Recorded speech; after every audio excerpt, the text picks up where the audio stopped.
नमस्कार। जितने भी बेल्ट्रॉन डेटा एंट्री ऑपरेटर 2024 के कैंडिडेट हैं, अभ्यर्थी हैं, जिनका वर्तमान में अभी परीक्षा चल रहा है, टाइपिंग को लेकर परेशान है पहले से, मैं नहीं चाहता था कि मैं आपकी परेशानी डबल करूं, लेकिन मेरा जो काम है आप तक सही इन्फॉर्मेशन पहुंचाना, वो तो मुझे करना पड़ेगा।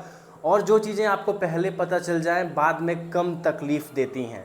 इस वीडियो में मैं बताने वाला हूं जो बेल्ट्रॉन के पहले से कार्यरत data entry operator, programmer, IT boy, stenographer, जितने भी जॉब कर रहे हैं, बेल्ट्रॉन के थ्रू काम कर रहे हैं लोग, उनको तो कम से कम ये पता चल गया होगा, ये पीडीएफ उन तक पहुंच गया होगा। लेकिन आप अगर नए अभ्यर्थी हैं, कैंडिडेट हैं, तो आपको भी समझने की आवश्यकता है। एक छोटी सी उम्मीद की किरण थी। 5 सितंबर 2024 को एक मीटिंग होना था बेल्ट्रॉन को लेकर के कि जो इसके थ्रू कार्य कर रहे हैं, जो जितने भी स्टाफ काम कर रहे हैं, उनको भविष्य में क्या सुविधाएं मिल सकती हैं। जब परमानेंट वैकेंसी निकाली जाएगी तो क्या इनको छूट मिलेगा।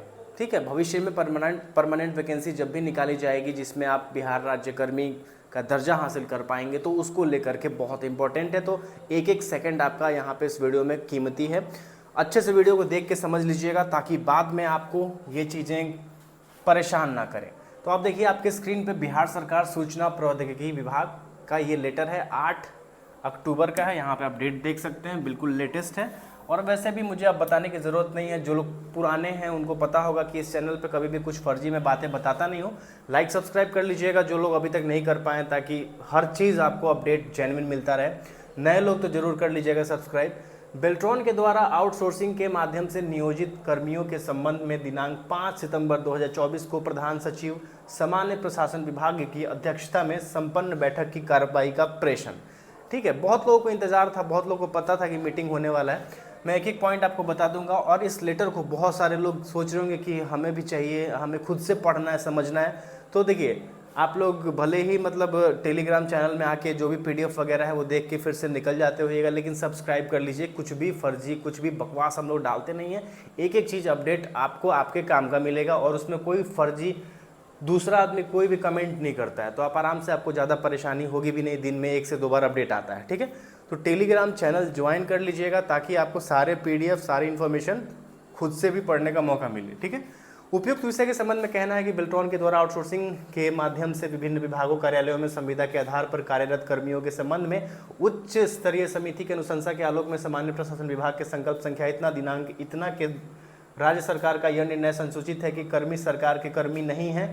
देखिए, यहाँ पे ये चीज़ है, आपको बार बार ये चीज़ पढ़ने को मिलता होगा, जो कि बात सही है। और इसी को ध्यान में रखते हुए जो भी निर्णय लिए गए हैं वो लिया गया है। यहाँ पे आप देखिए, 5 फरवरी 2021 के द्वारा राज्य सरकार का यह निर्णय संसूचित है कि बेल्ट्रॉन के जो काम कर रहे हैं उनके बारे में ये कहा जा रहा है, ये कर्मी सरकार के कर्मी नहीं है। ठीक है, तो ये चीज़ आपको पता होगा कि सरकार अभी तक आपको अपना कर्मी नहीं मानती है, भले ही आप उनके स्टाफ हैं। और बाह्य सेवा प्रदाता के कुछ शर्तों पर इनकी सेवा ली गई है। उन शर्तों के अतिरिक्त इनको कोई लाभ दे न हो, और ना ही इन कर्मियों का नियमितीकरण संभव है, यानी कि इनको परमानेंट करना संभव नहीं है, ये बात बताई गई है। ठीक है, और इसको पढ़ेंगे तो आपको कुछ और खुद से आप देखेंगे तो क्या कुछ है समझ लीजिएगा, क्योंकि मैं पढ़ूंगा, मैं समय आपका वेस्ट नहीं करना चाहता हूँ। तो जो मीटिंग में निर्णय लिया गया था उससे संबंधित लेटर ये है। ठीक है, तो इस लेटर में भी क्या क्या चीज़ निर्धारित किया गया है मैं आपको डायरेक्ट बता देता हूँ। और बाकी जो लोग खुद से पढ़ना चाहते हैं तो उनको कोई मना नहीं है। ये पीडीएफ आपको लेना है तो मैंने पहले ही बता दिया है कि हमारे टेलीग्राम चैनल में जाइए, डाउनलोड कर लीजिए, सब्सक्राइब कर लीजिएगा। थोड़ा बहुत हम लोग को अच्छा लगता है, कोई सब्सक्राइब करता है, लाइक करता है, तो यही तो हमारा है। बाकी बहुत ज़्यादा हम लोग ब्लॉग तो बना नहीं रहे हैं जो मिलियंस में व्यूज़ आएगा, बहुत ज़्यादा पैसा कमा लेंगे। ठीक है, तो थोड़ा बहुत आप लोग लाइक सब्सक्राइब करिए, अच्छा लगेगा। चलिए मैं आपको इसको पॉइंट वाइज समझा देता हूँ कि क्या कुछ आपका बदल सकता है, क्या कुछ अच्छा बुरा हो सकता है। तो कुल मिला जुला के फ्रेंड्स, बात ये है कि जो कंप्यूटर कार्मिक नियमावली एक तैयार हो रही है, जो कि इस नियमावली के थ्रू जितने भी data entry operator, stenographer, IT boy, IT girl, programmer काम कर रहे हैं बिहार सरकार के विभिन्न विभागों के अंदर, उनको सम्मिलित किया जाएगा इस नियमावली के अंदर। 2 नियमावली है, कंप्यूटर कार्मिक नियमावली है और एक और नियमावली है। अब ये नियमावली इसलिए बन रही है कि अभी वर्तमान में जितने भी डेटा एंट्री ऑपरेटर या बेल्ट्रॉन के थ्रू जो भी लोग काम कर रहे हैं, वो काम कर रहे हैं ऐसे पदों पर जो सृजित नहीं है। सृजित कहने का मतलब है कि विभाग को काम था, आवश्यकता थी कि लोग, अभी हमें स्टाफ चाहिए, अभी बहुत सारा काम है, डेटा एंट्री का काम है, कंप्यूटर से संबंधित काम है, तो उन्होंने बेल्ट्रॉन से स्टाफ ले लिया था। पद का सृजन कब होता है कि जब किसी विभाग को ये लगता है कि अब हमें कंप्यूटर, डेटा एंट्री ऑपरेटर या प्रोग्रामर, मतलब जो भी पोस्ट बेल्ट्रॉन के थ्रू वहाँ पे दिया गया है, इन सभी स्टाफ की आवश्यकता अब हमें लगता है कि हमेशा के लिए रहेगी। और काफ़ी दिनों से ये लोग काम कर भी रहे हैं, तो अब ऐसा तो है नहीं कि वहाँ पे आवश्यकता नहीं थी, काफ़ी लंबा समय से लोग काम कर रहे हैं। तो अब विभाग को ये चीज़ पता चल चुका है, तो ये निर्देशित किया गया है कि जल्द से जल्द नियमावली बनाई जाए, या तो संविदा वाला पोस्ट निकाला जाए या फिर परमानेंट पोस्ट निकाला जाए। ठीक है, तो परमानेंट पोस्ट अगर निकाला जाता है तो परीक्षा ली जाएगी। सारे लोगों की जो पहले से काम कर रहे हैं उनका भी परीक्षा होगा।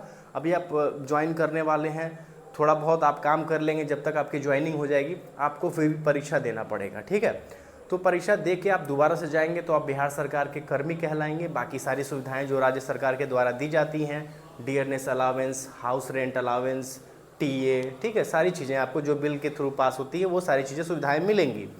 तो इस नियमावली में अभी जो काम कर रहे हैं उनके लिए क्या क्या बातें हैं आगे वो समझने की ज़रूरत है। तो यही निर्णय लिया गया जो पहले से सभी लोगों को मतलब पता ही था।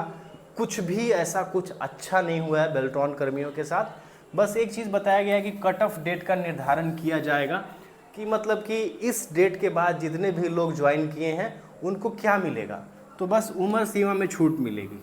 मान के चलिए कि जिनका एज निकल गया होगा, अब उनका एज बचा ही नहीं है, 37 साल से ऊपर हो गए, 40 साल से ऊपर हो गए, तो वो लोग जितने दिन से काम कर रहे हैं बेल्ट्रॉन के थ्रू किसी भी विभाग के अंदर, तो विभाग को क्या करना है, एक एक्सपीरियंस लेटर उनको देना है कि हाँ हमारे यहाँ यह आदमी काम कर रहा था। उसी लेटर के अनुसार वो जितने दिन वहाँ पे सर्विस किए हैं उनकी उम्र सीमा में उतनी छूट उनको मिल जाएगी। 5 साल अगर एक्स्ट्रा हो गया तो 5 साल अगर काम किए हैं तो 5 साल उनका एज से माइनस कर दिया जाएगा।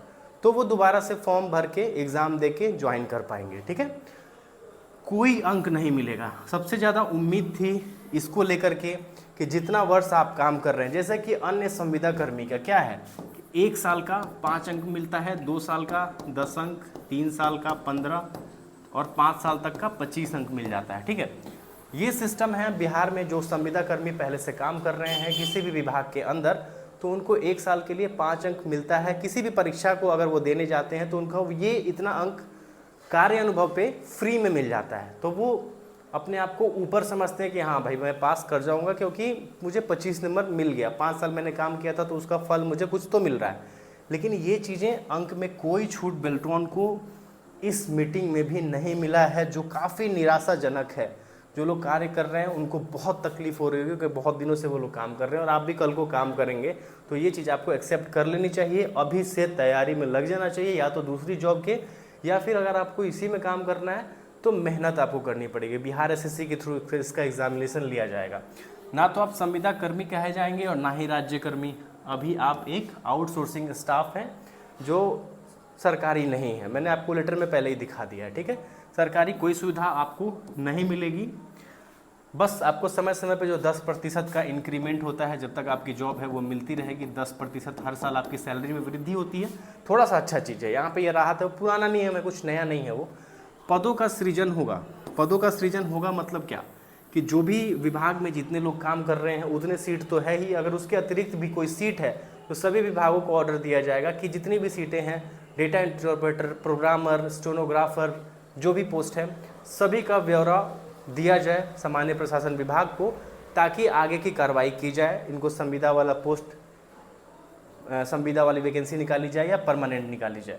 तो होगा क्या फ्रेंड्स, फाइनली बिहार एसएससी के माध्यम से इसका एग्जामिनेशन लिया जाएगा। मैंने बहुत पहले बताया था और मैंने ये भी बस लोगों को सचेत करने के लिए वीडियो बनाया था कि हो सकता है कि इस बार वाला भी भर्ती कैंसिल हो जाए, तो लोग मुझे ही गाली दे रहे थे, पागल बोल रहे थे।